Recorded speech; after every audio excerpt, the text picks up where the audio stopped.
శ్రీ గురుభ్యో నమః.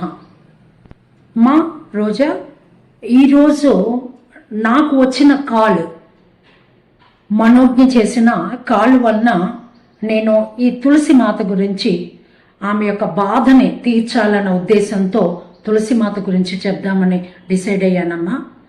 పాపం ఆమె కూడా ఆలోచించి, నేను వర్కింగ్ అని సండే రోజు మార్నింగే ఫోన్ చేసింది. నా యొక్క వీడియో కోసం ఎదురు చూస్తూ ఉంటుంది రోజా. ఆమె కోసమని తులసి మాత గురించి చెప్పబోతున్నాను నేను. శ్రీ గురుభ్యో నమః. మూలతో సర్వతీర్థాని మధ్యతో సర్వదేవత అగ్రతో సర్వవేదాశ్చ తులసి మాత నమామ్యహం. చివర ఆ యొక్క తులసి చెట్టు చివర మూల సర్వతీర్థాలు ఉంటాయి, మధ్యలో సర్వదేవతలు ఉంటారు, అగ్రభాగంలో వేదాలు అన్ని మనవి 4 వేదాలు, ఋగ్వేదము, యజుర్వేదము, సామవేదము, అథర్వణ వేదం. వింటున్నావమ్మా మనోజ్ఞ? ఆ 4 వేదాలు ఆ పై వరుసన ఉంటాయి. కాబట్టి మనం తులసి చెట్టు కొంచెం వడిలిందని మీరు బాధపడాల్సిన అవసరం ఏమీ లేదమ్మా. వేసవికాలం, మీరేదో ఊరు వెళ్ళి ఉంటారు, దానికి సరిగా వాటర్ దొరకలేదు, అందుకని కొంచెం సడలింది. అంత మాత్రానికే ఆందోళన పడవలసిన అవసరం లేదు అని చెప్తున్నాను మీకు. మీరు చేయాల్సింది ఏమిటి అంటే, ఎండాకాలం కాబట్టి ఎండలో వాటర్ పొయ్యకూడదమ్మా. దానిలో ఆ యొక్క తులసి చెట్టుకి ఎండలో వాటర్ పోయకూడదు. పోస్తే ఎండ రాకముందు పోయాలి, లేకుంటే సాయంత్రం వేళ పోయాలి. వింటున్నావమ్మా? కాబట్టి ఇంకొక మాట కూడా మీరు అడిగారు, తులసి చెట్టు ఎటు సైడ్ పెట్టుకోవాలి అన్నది. తులసి చెట్టు సహజంగా మనం ఇంటి ప్రధాన ద్వారం ఏదైతే ఉంటుందో దాని నుంచి బయటకు వచ్చినప్పుడు మనకి ఎదురుకుండా ఉండాలి. మన ప్రధాన ద్వారం తూర్పు సైడ్ ఉందనుకోండి, తూర్పు ముఖం తిరిగి ఉందనుకోండి, ఆ ఎదురుకుండానే మనం తులసి మొక్కని పెట్టుకోవచ్చు. మేడం, మనకి అటు సైడ్ నాకు కన్వీనియంట్గా లేదండి అంటే, అటు లేకపోయినా కూడా తప్పేమీ కాదమ్మా.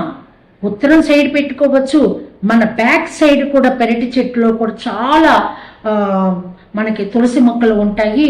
నేను చెప్పేది ప్రధానంగా మనం పూజలు చేసే తులసి మొక్క ఇటు సైడు అని, దక్షిణం దిక్కు తప్ప మిగిలిన అన్ని దిక్కుల సైడు మనం పెట్టుకోవచ్చు.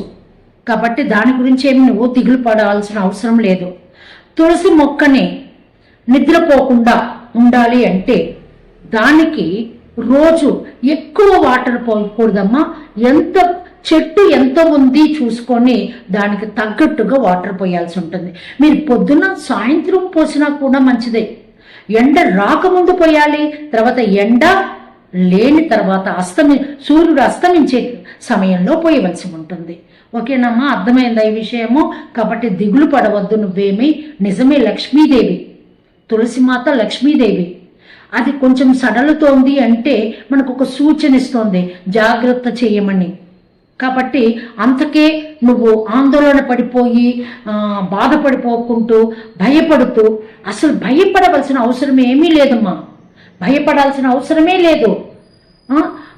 మిగిలిన మొక్కల కన్నా మనం తులసి మొక్కను మహాలక్ష్మి కింద అనుకుంటాం. కాబట్టి ఆ మహాలక్ష్మికి తులసి అష్టోత్తరం అన్నా చేసుకోవచ్చు, లేకపోతే లక్ష్మీ అష్టోత్తరం చేసినా కూడా చేయవచ్చు అనమాట. అది కూడా చేయవచ్చు, చేయకూడదనేమి లేదు. లక్ష్మీదేవి కదండి తులసి మాత, కాబట్టి లక్ష్మీదేవి పూజన చేయవచ్చు. లేకపోతే కనుక నీవు తులసి అష్టోత్తరం ఉంటే అది చేయవచ్చు. సహజంగా నీవు ఎక్కడి నుంచన్నా తీసుకొచ్చి పెట్టేటప్పుడు తులసి మొక్కల్ని నువ్వు అమావాస్య కాకుండాను అవన్నీ చూసుకోవాలి. శుక్రవారము, మంగళవారము అలా కాకుండా చూసుకొని తులసి మొక్కను తెచ్చి పెట్టుకోవచ్చు.